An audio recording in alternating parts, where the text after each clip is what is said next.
The successful podcast is one that is sustainable. Momentum is real when it comes to any form of digital marketing. I got to get to the meat of the content within the first 2 minutes. Hello and welcome to the Business of Architecture. I am your host, Rion Willard, and today I have the absolute pleasure of speaking with John Tyreman. John is the visionary behind Red Cedar Marketing, and he specializes in empowering professional service providers to expand their enterprises through podcasts.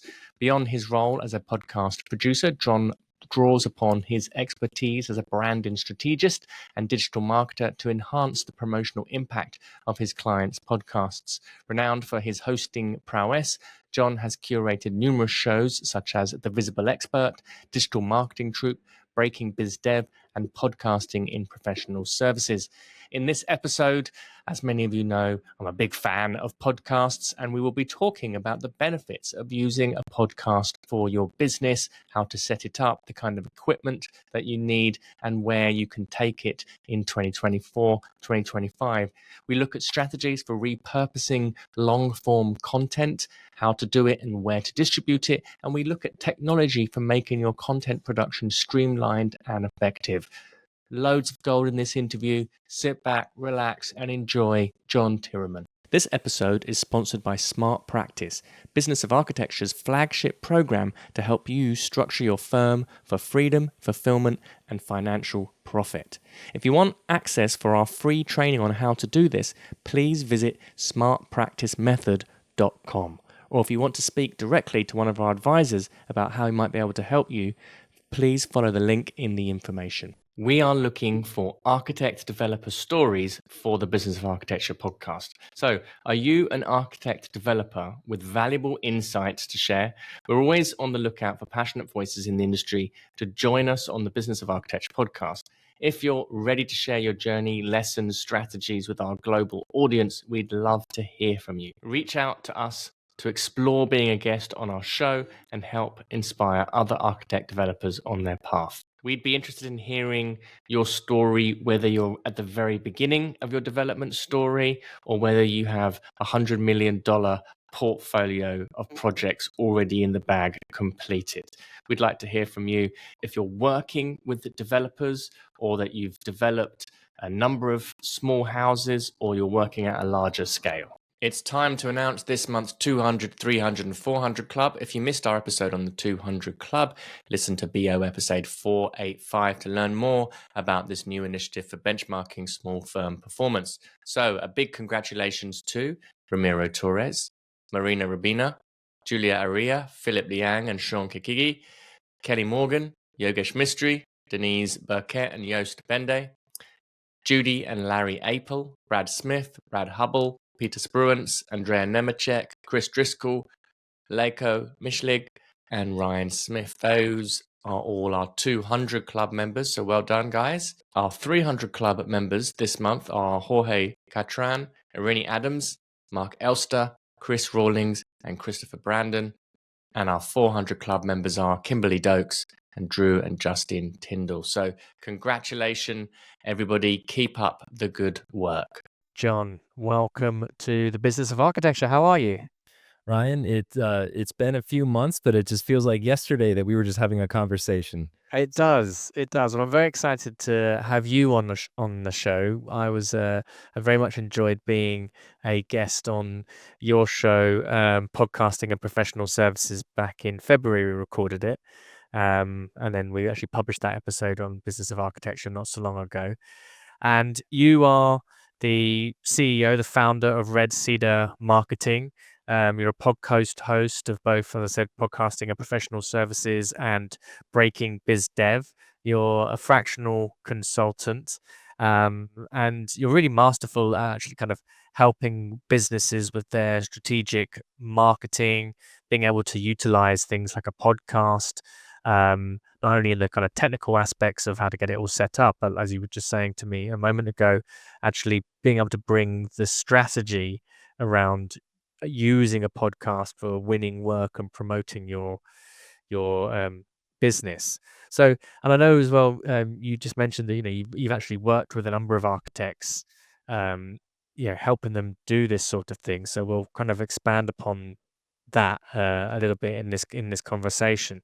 But perhaps we'll just start a little bit about how did Red Cedar start? Yeah, well, Ryan, first of all, thank you for the kind words. I really appreciate that.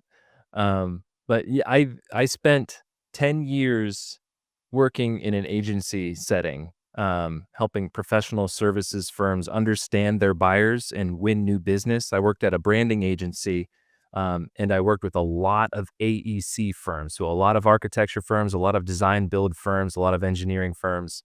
Um, and I would be the one to review all of the interviews that we did with their clients and aggregate all of their results and really kind of tease out, what makes your firm different? Why do you win new business? And then those are kind of like the key ingredients that we would use to help shape rebrands, to help build marketing strategies.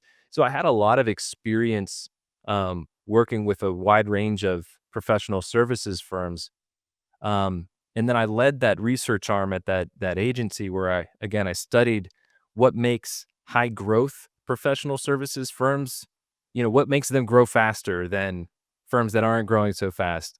And a lot of it had to do with an investment in not just digital marketing, but content creation and creating content around your collective expertise as a firm.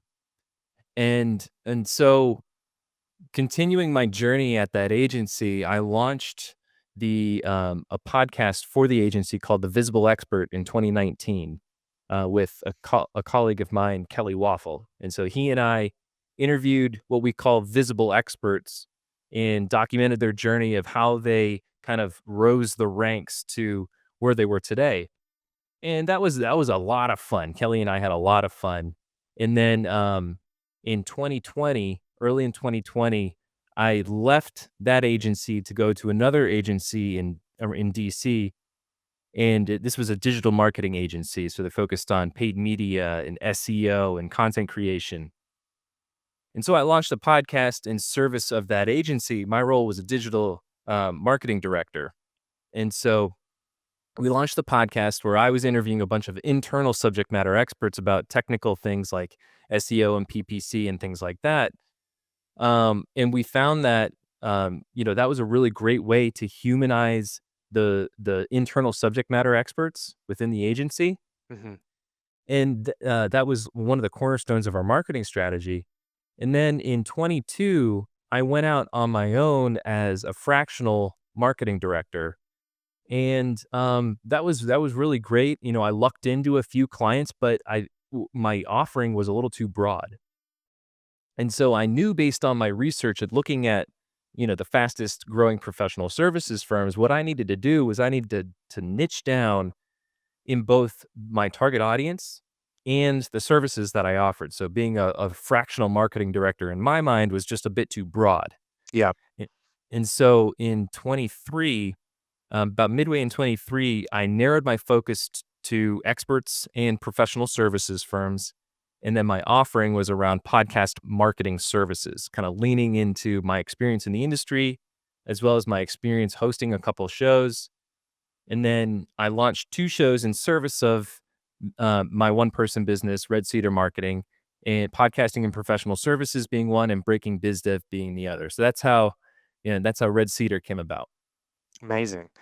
So let's talk a little bit about professional service firms and podcasting. It's Yeah. obviously, I have as you know, a great love of podcasting, and I owe a lot to my current, you know, uh, good fortune and enjoyment of my career down to the wonderful world that podcasting has opened up, and just the amazing ability that it allows you to expand in your network.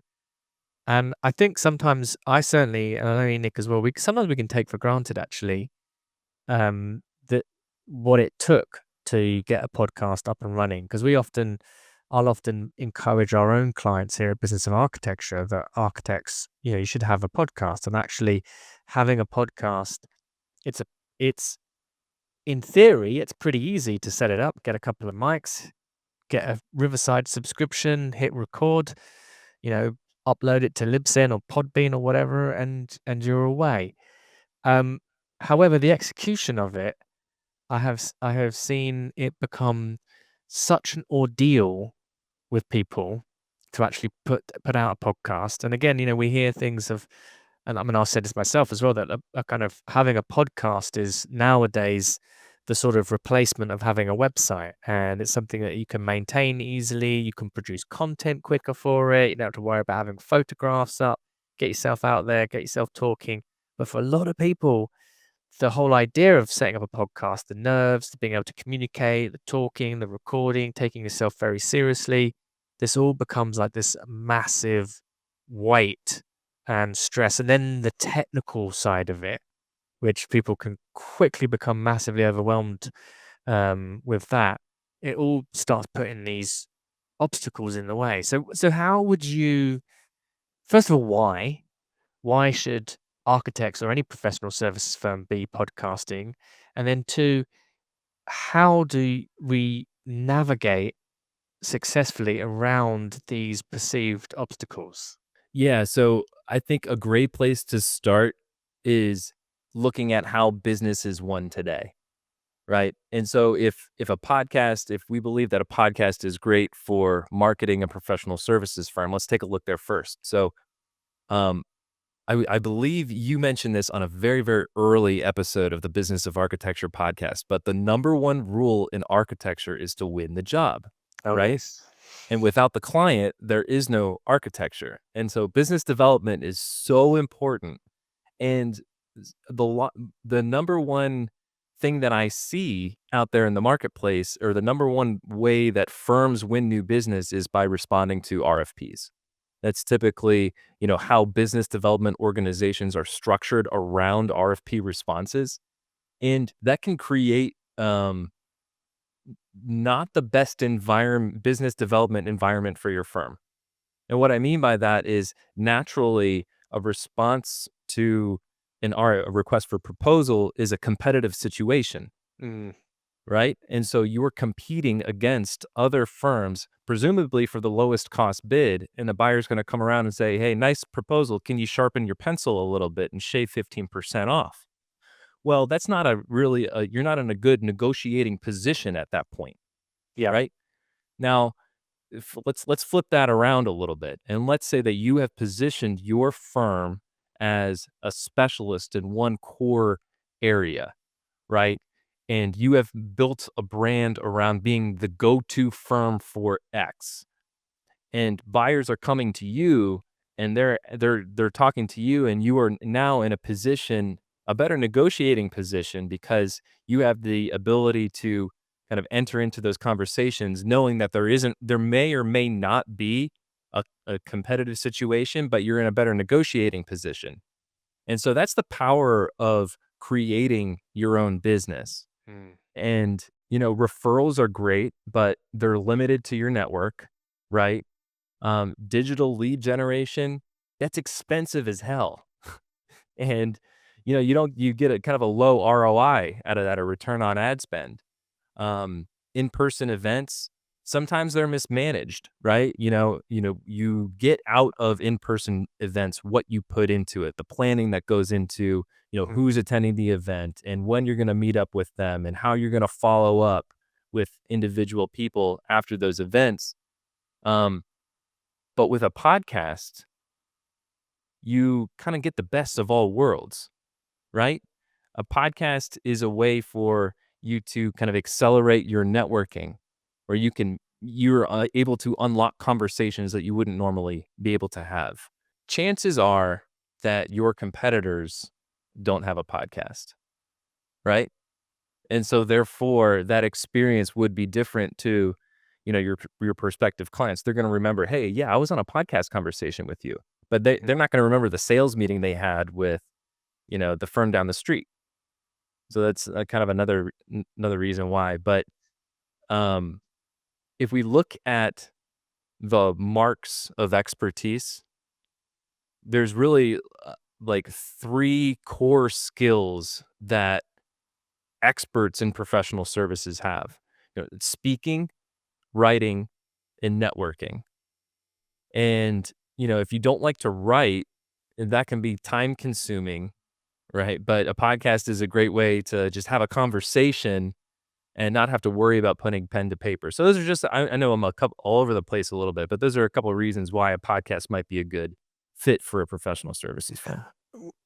Well, yeah, and I think the if you've got people who can speak well as well, this is the other aspect of it, right? And what were the three things you said there? Speaking, writing, and the other one? Networking. Networking. And podcasting can really, yeah, well, I mean, all three of them, like if you're good at any one of them, you can use in a podcast. Like if you're good at writing, I know it sounds a bit counterintuitive, but if you're good at writing, it's only one step away from you actually having to read that or have someone else who can speak well read your writing or turn it into some sort of animated podcast and be able to communicate.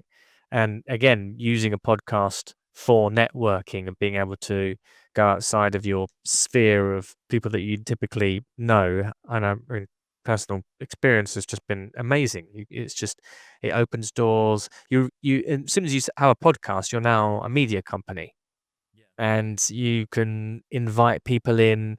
You can invite prospective clients in. It's very natural to turn that conversation of like certainly if you're talking about business, start talking about problems or pains that the guest might be having, and then that can turn into a nice conversation about being able to help each other and kind of generate leads in that way.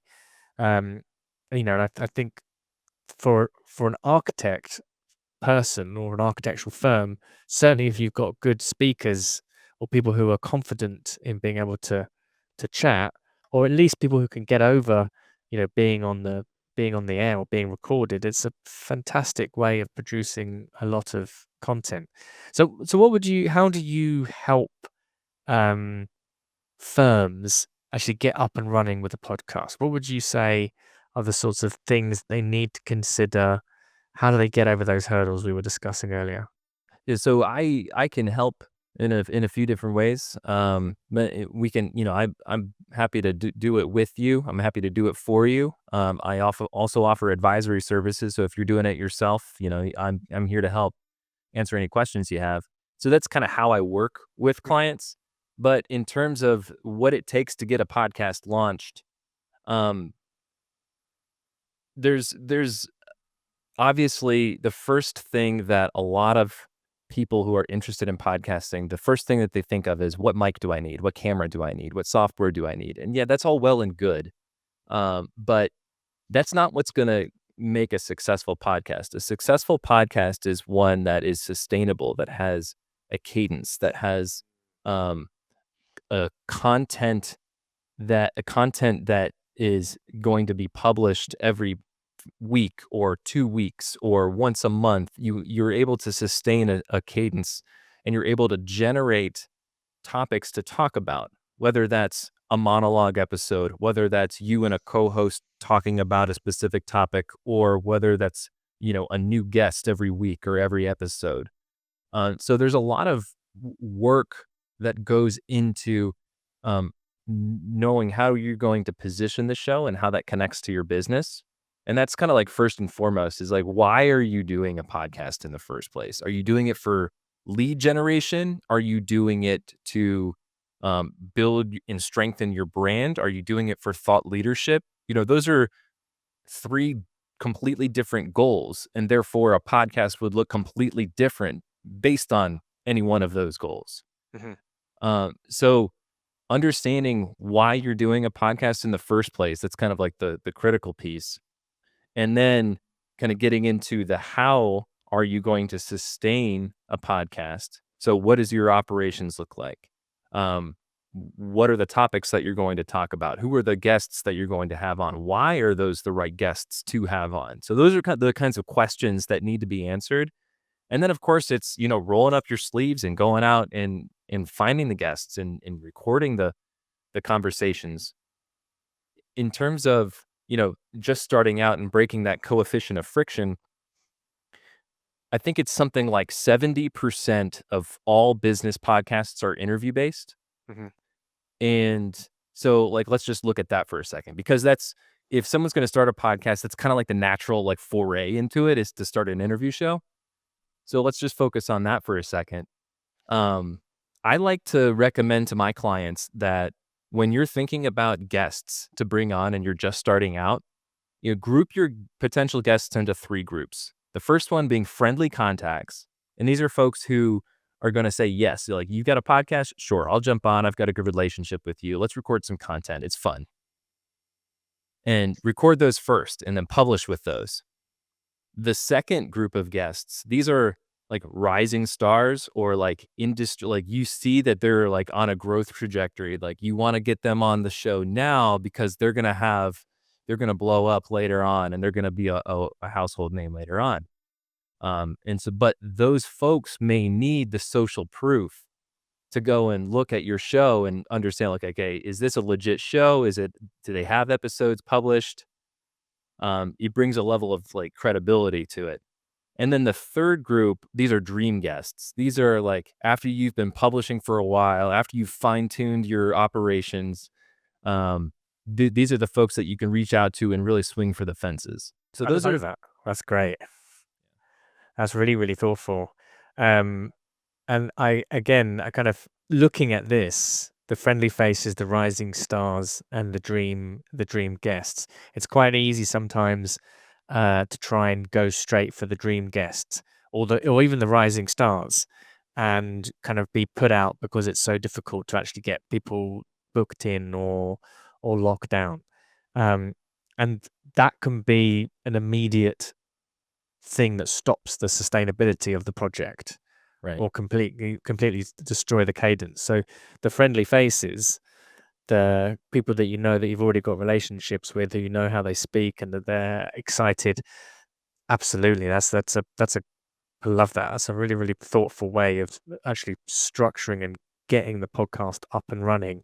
Is if you have to do it with just your immediate sphere of friends, and you can produce 10 um 10 episodes, fantastic, because it means that it's now a kind of gateway to getting the rising stars, and then to the, once you've got 50 episodes, then you can start having those dream guests to mark episode 50 or episode 100 or whatever it is. And on top of that, podcasting is a game of getting just a little bit better with every episode.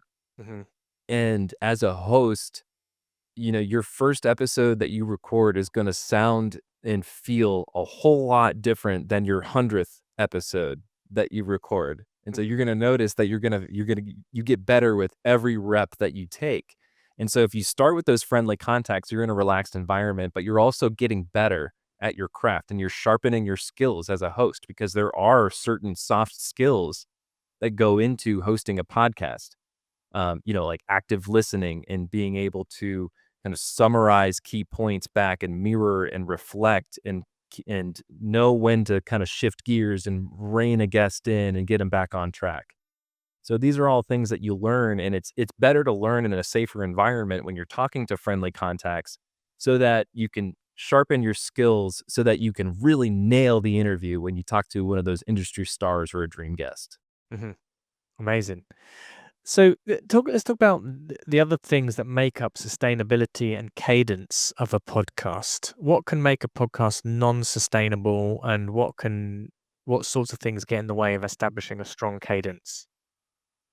Yeah. And this is something that I've run into in the past. And you've got 2 resources that you can put into any kind of a marketing investment. That's time and money, right? And so those are the 2 things that you can put in. And a lot of podcasters or a lot of companies that want to start a podcast, at the beginning, they have a lot of time to invest, right? They're willing to learn how to do podcast editing because they don't have the budget to pay a producer. And that's totally fine. But as over time, should the podcast be positioned correctly and should it have an impact on your business, presumably you won't have enough time to be able to dedicate to producing a podcast. And so then there's a shift that happens. And this is where a lot of sweet spots with the companies that I work with, they've been podcasting for a while, they've been doing it for a while themselves, but they need someone to help them take it to the next level. And so there's that's kind of one of the big stumbling blocks because, momentum is real when it comes to any form of digital marketing, whether that's posting on LinkedIn, whether that's publishing newsletters or publishing podcast content. Consistency is key, and hitting that consistency. If you're inundated with work and you find yourself saying, "Oh, I need to throttle back on the podcast," and you shut it off for 3 months, it's going to be really hard to restart that and to reestablish the momentum that you had 3 months prior. Mm. So just understanding and looking ahead and being able to see, okay, I may be coming up on kind of a fam or a feast season in my feast and famine cycle. What can I do to stay ahead of that? Can I talk to a producer to help me out in a pinch? Do I need to change my operations and double down on this investment? So being proactive and being able to see that ahead of time is one way to kind of avoid the inconsistency challenge. It's interesting as well, the being consistent with the podcast. I mean, I often say, Enoch and myself, one of the reasons why there's been any sort of success at all with the podcast has been largely part because we've just done like an episode every single week for the last 10 years. Yeah. And that kind of consistency has been at times very difficult to kind of maintain. And nowadays with having people around and office managers and post production, it becomes easier and easier. But certainly there is that kind of escape velocity that you need to reach with it to get going. And that's why I really like the way that you've organized the guests, for example, friendly faces, rising stars, and dream guests. And because we've seen, I think one of the hardest type of podcasts to do is it's just you talking to camera. Monologues. That Mm. monologues, I mean, I find that very exhausting, and I have to sit down and write something out, and then then you're recording it, and it never quite comes off natural. And it's definitely like that's a part of my craft that I'd want to kind of improve upon and get better. But I wouldn't suggest people to start out like that because that could be and also just the volume of content that you'd need to be producing is enormous. Whereas something conversational and doing it with a friend, easy. If there's two partners of you in a business, just record the two partners interviewing each other or talking back and forth. Easy. You can start producing that content very, very, very, very swiftly. And Now, chances are the conversations that you have with that business partner Mm. are going to be insightful, and you're going to be talking about, hey, well, this is how I solved this challenge for this client. Oh, really? Tell me more about that because I had a similar challenge that I'm still trying to work through. Yeah. Those are the kinds of conversations that are so super valuable, and I think a lot of experts kind of devalue their own expertise, and they don't think that their insights are truly valuable or people would tune in, but I think they would. And I think that the direction that the industry is headed kind of proves that where, content is more than just, blog articles, especially now in the age of, Chat GPT, right? Mhm. Um, Podcasting makes marketing a little bit more human too. And so you're not only sharing your insights, but you're showing that you're a person and that you are a human. And I Mhm. think that's really important today.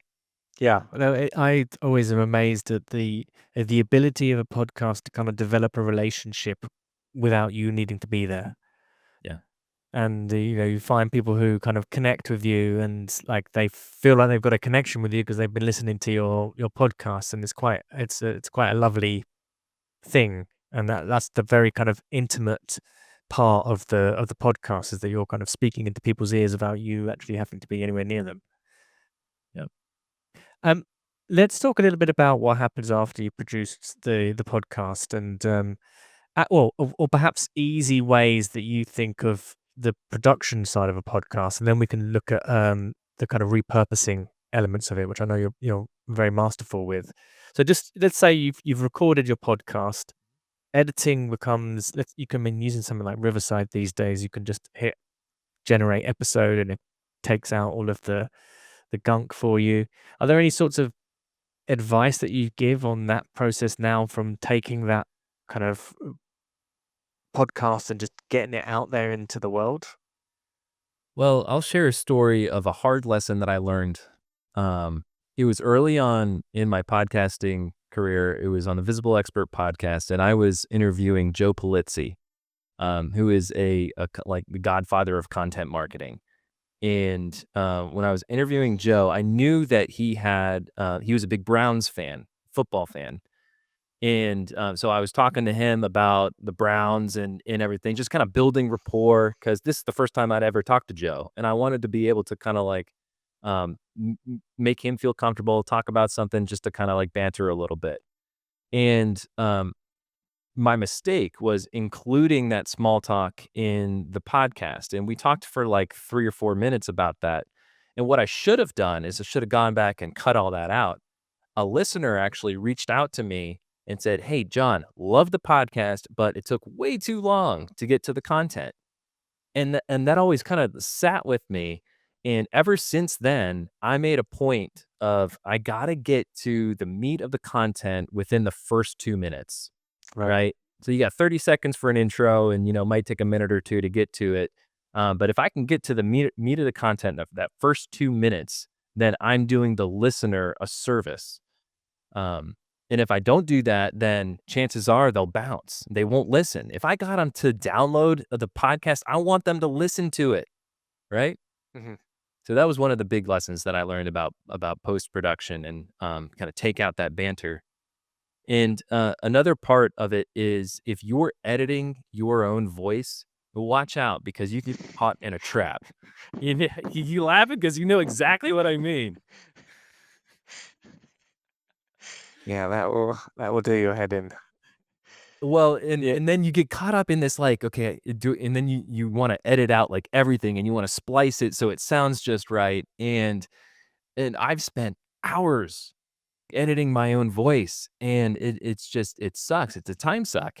It really is. And so part of that is like understanding, in just like loving your own voice, all of the Mhm. flaws that come with it, and just embracing that and letting the conversation flow. Because if you use those text-based editors and rely on that too much, your audio then becomes choppy, and it kind of has an effect that you don't really want. You don't, listeners don't really like that.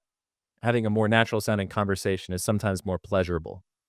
That's a very nice point. The kind of self-reflection, or the kind of self-acceptance that you have to go through when you produce a lot of content. You got to get comfortable with your own voice and just accept it the way it is. And when I first started podcasting, my partner, she's a trained actor. She went to RADA, and she's a very good, good speaker. She's now in film production. But when I first started podcasting, um, she would kind of point out to me various speech impediments that I didn't know that I had. And then I would listen to them on the recording. And once I'd heard them, I was like, oh my God, I have like a weird stutter there. Why is my voice so high? I thought my voice was much deeper than that. Why is my accent like that? Is that how I sound? And it's just this kind of process where you've just got to, you know, accept it and fuck it, get it out there. And that's the main part of it. With Yeah. post-production, what are your thoughts on just keeping it keeping it simple? Because I know I see a lot of architects or people, they'll go into post-production and they try and make it like some kind of polished radio show with just loads of it, and it's like, okay, it's amazing, but you talk about that sustainability. I can't see how that's going to be sustainable. There's so many different things that you can do. Um, I'm working with an architecture firm who I think is doing a really great thing with their podcast. So, um, Mark Johnson from Signal Architecture, he has a podcast called Signal Radio, and he just launched it a few months ago. But I really love what he's doing. He's interviewing his clients in the space that they designed together, That's and nice. they're capturing the energy and the mood of the space around them within the conversation. And so you could hear people walking in the background. There's a steam plant in Seattle that one of his early episodes was recorded in, and you can hear some of the sounds in the background and you can hear the acoustics of the building and the space. And that was intentional. And that was part of why he wanted to do that, was to capture that as like a moment in time. And I thought that was really powerful. And it was a creative way to not only engage with his clients, but to kind of showcase the energy that comes out of the design work that they do. Um, so it's not always just about the conversation. I think that's my point, is there's no rules in podcasting. There's no one way to do it. And the more creative you can get with it, the more, it could have a really great impact on your marketing. I love it. Um, so let's talk a little bit about repurposing of content, like a podcast. And this is something that, again, we've dabbled with this business of architecture, but we've always found it very difficult, just in terms of like resources available to be able to do it, and the recordings, or I've done bits of it. At the moment, we have somebody who makes like a small short form content from it, and then it gets published. But what is possible in terms of repurposing a podcast, and how does that build into a larger marketing strategy for a firm? Yeah, I like to say that a podcast is the most utilitarian kind of content, Mhm. because you record one conversation, and yes, there's the audio version of that, but there's also, like you mentioned, the video version. There's long form video on YouTube. But then there's also, you can take the transcript and you can turn that into a newsletter, a blog post. You can turn that into text-based posts. You could take a quote from your podcast and turn that into a social media tile, like a quote tile, a static image. Uh, so it's so utilitarian that, first, you really need to understand what channels your buyers use to consume the information, that for like what channels they use to consume information about their professional development or their business, if they want to learn something more about their business, because we're talking about professional services firms here. So LinkedIn is a great channel. Mhm. YouTube is a fantastic channel. I think it's underutilized by a lot of businesses. And so, just if we just focus on those two channels alone, on LinkedIn, one tactic, I suppose, that I'm finding success with is, with Breaking Biz Dev, we have a dedicated company page for the podcast, where we'll post like 2 or 3 times a week one of those vertical videos. And the reason that we post those vertical videos is because all of the social platforms are kind of inching in that direction, where it's like TikTok light, right, Yeah. on LinkedIn. And it's like Instagram Reels or Facebook Reels. That's the direction, is on LinkedIn specifically, where if you go to your on mobile, if you go to your home, like your home feed on LinkedIn, and you're scrolling through, So, there's like videos for you, and then you like click on it, and then you can swipe up for the next video. And it's the videos that are optimized for mobile, so vertical orientation, 9:16 aspect ratio, those are the videos that are going to be prioritized. So if you're publishing content constantly through a company page, it could be your personal page too. Um, those videos are likely to show up in those kinds of feeds. They're more likely to show up in those kinds of feeds. So that's one of, like, the important parts about regularly publishing. We talked about the importance of consistency with publishing podcast content, but I think it's also equally as important to be consistent with publishing those short clips. yeah, yeah. Um, in terms of the mechanisms to produce that kind of smaller content, how do you do this? Because this is now when we get into a whole nother world of post production, and Yeah, again, I know seriously. I know Riverside, and there's things like Descript, which is amazing, which you can use to kind of, take a bit of long form content. But still, it's easy to get yourself lost into it. How would you suggest that, what's a good strategy for actually kind of turning long form content into smaller pieces of content? And then, how do you manage how do you manage just distributing such a volume of stuff without it becoming overwhelming? Yeah, I'm talking here, just a personal plea. Like, Well, that last part is the key because managing it is can be gosh, it can be a bitch. Um, so if you have Descript is a wonderful application, and if you're it's just so God, I just love Descript, and they're not paying me. They're not like a sponsor or anything. I just love that tool. And I'll share my workflow with you. So, I record in Riverside. We're recording on Riverside right now.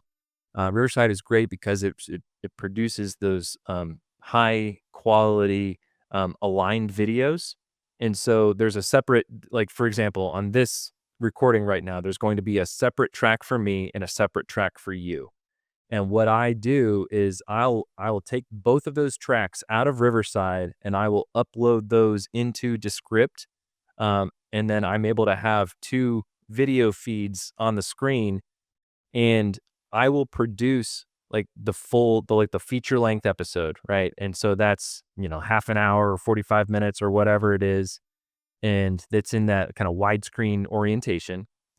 And then, um, what I'll do is I'll actually just copy that file and then orient it vertically in the whole episode vertically, right? And then in Descript, it makes it easy where you can just highlight a section and pull that out as a clip. And okay. then I'll batch that together. So, I'll go through and pull out 5, 6, sometimes upwards of 10 clips per episode for Breaking Biz Dev. Mhm. And then I'll go and I'll kind of batch like tasks. I'll write the copy for all of the posts and then go in and schedule those out for, 2 weeks so that I can have coverage until the next episode drops. And so that's really the flow that I'm using with that show in particular. And I've used that same process with other shows that I manage with some success. And, it helps keep, the time input down and it helps kind of produce a lot more content just from one input. So, why use Descript over, say, something like the in-house editing tools that you get in platform like Riverside? Because in Riverside, obviously, you can just hit a button and it can generate those AI clips for you. What's the advantage of using Descript? Uh, The advantage with Descript is it gives you a little bit more flexibility in terms of the customization of the video itself. Riverside's great if you wanna be scrappy and you wanna pull stuff out, quickly. If you want to rely on the AI, what I've Mhm. found is that the AI doesn't necessarily always pull the best clips. Yeah. And so if you are a professional services firm, chances are that there are going to be parts of the conversation that you record that you're really going to want as part of a clip. And you're going to want to be a little bit more picky about what you choose to pull out and feature. And there might be some like industry lingo, or, there might be like um, a mention of a specific person that you want to call out so that you'll have the ability to tag them in the post when you post. Mhm. That's kind of where I believe that human intervention is key in understanding kind of the context of the conversation and what is relevant to pull out. You can do that in Riverside, and you can do that in Descript. It doesn't matter the platform, but I just want to make a point of, you know, um, that human level of kind of pulling out the specific clips. W and in terms of distributing then, like, kind of just you were talking there about batching activities like batch writing, copywriting. Yeah. How do do you use something like Hootsuite where you're just uploading loads of content to that and then scheduling it to be released? Or Do you do it manually, or do you do a mix, or do you have some like an office manager who's doing it for you? How do you kind of manage that task of distribution, which can I've often found it's pretty tedious after a while. It's not something that you want to be doing too much of. No, because you can definitely go cross-eyed doing it for sure. Yeah. No, I've used so many different social scheduling tools, Hootsuite, HubSpot schedule, and they all do the same thing, and they're all kind of expensive now these days. And Tailwind is another one, isn't it? sure, yeah, there's hundreds of them. Yeah. Um, but honestly, I found that just going in and scheduling natively, going to LinkedIn and use their native scheduling tool, Right. it's free. You can do it on a calendar. It's easy to manage, and it saves you $100 a month because you don't have to spend, $99 for the Hootsuite, level that you would need to be able to schedule the posts that you need across all the different channels. And of course, you can do that in Instagram and Mm. all the social media platforms. You can schedule your posts. The Meta Business Suite makes it super easy. LinkedIn native scheduling is pretty easy. YouTube is the easiest out of all of them to schedule those shorts. It's so easy. Yeah. So that it's not earth shattering, but that's my answer. I love it. I love it. I think that's a pretty good place to conclude, actually. And I really appreciate your time and sharing your expertise here with kind of opening up what it takes to put together a podcast. Um, and I think the message really of it's such a good tool. And you've got one level, which is the long form, the original content itself, and then there's another level of repurposing content to really become with relatively small resource to become quite a media force. It's very impressive. So thank you very much, John, for your conversation today. I thoroughly enjoyed it.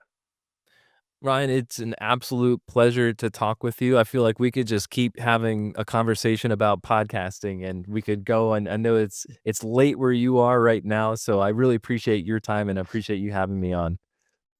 Pleasure. Hey, Enoch Sears here, and I have a request since you are a listener here of the Business of Architecture podcast. Ryan and I, we love putting this podcast together. We love sharing information as much as we can glean from all the other industries that we're a part of to bring it back to empower you as an architect and a designer. And one thing that helps us in our mission is the growth of this podcast, simply because it helps other architects stand for more of their value, spreads the business information that we're sharing to empower architects together so architects, designers, engineers can really step into their greatness, whatever that looks like for each individual. And so here my simple ask is for you to join us and be part of our community by doing the following: heading over to iTunes and leaving a review of the podcast. And as an expression of our sincere thanks, we would like to give you a free CEU course that can get you one professional development unit, but more importantly, will give you a very solid and firm foundation on your journey to becoming a profitable and thriving architect. So here's the process for that. After you leave us a review, send an email to support@businessofarchitecture.com. Let us know the username that you use to leave the review, and we will send you that free training. On the training, you'll discover what 99% of architecture firm owners wish they would have known 20 years ago. Hello, listeners. We hope you're enjoying our show. We love bringing you these insightful conversations, but we couldn't do it without the support of our amazing sponsors. If you're a business owner or know someone who would be an excellent fit for our audience, we'd love to hear from you. Partnering with us means your brand will reach over 40,000 engaged listeners each month. Interested in becoming a sponsor? Please send us an email at support@businessofarchitecture.com. The views expressed on this show by my guests do not represent those of the host, and I make no representation, promise, guarantee, pledge, warranty, contract bond, or commitment except to help you be unstoppable.